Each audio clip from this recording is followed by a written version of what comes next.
বন্ধুরা, তোমরা সবাই কেমন আছো? আশা করি তোমরা সবাই ভালো আছো, আমিও ভালো আছি। কাজ হয়ে গেছে মোটামুটি। ঘরটার মনা সোনা বাবা ঘুমিয়েছিল, তো এখন উঠে গেছে, তো দাদুর লগে দোকানে গিয়েছে। এই কয়েকদিন ধরে এখানে বহুত বৃষ্টি দিয়েছে, দেখো ওয়েদার কীরকম খারাপ করেছে।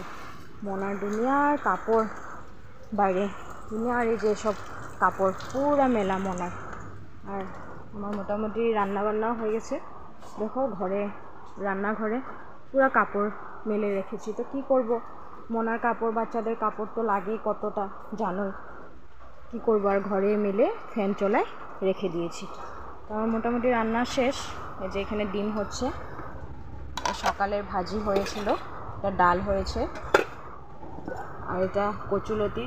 আমার শ্বশুর বাবা খেয়ে বলতে ভালো পায়, তো এখন মনাকে খাওয়াবো।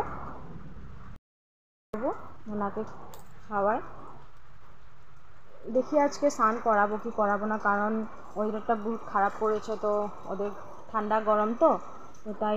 কিন্তু ভেবেছি একটু মুছে দিব, কারণ ওদের গরমটা তো বেশি, তার লিগেই। আর তো আমি এখনও কিছু খাইনি, সকালবেলা একটা রুটি খেয়েছি। তাই বহুদিন তোমাদের সাথে ব্লগ শেয়ার করি না, বহুদিন বলতে 2-3 দিন হয়ে গেছে, 1 সপ্তাহ হয়ে গেছে। তো তাই ছোটো মোটো মিনি ব্লগ শেয়ার করছি। তো ভিডিওটা যদি ভালো লাগে থাকে, লাইক, কমেন্ট, শেয়ার, সাবস্ক্রাইব করে দিবা। আরও চেষ্টা করব আমি ছোটো মোটো ভিডিও তোমাদের সাথে শেয়ার করতে। ঠিক আছে, বাই বাই।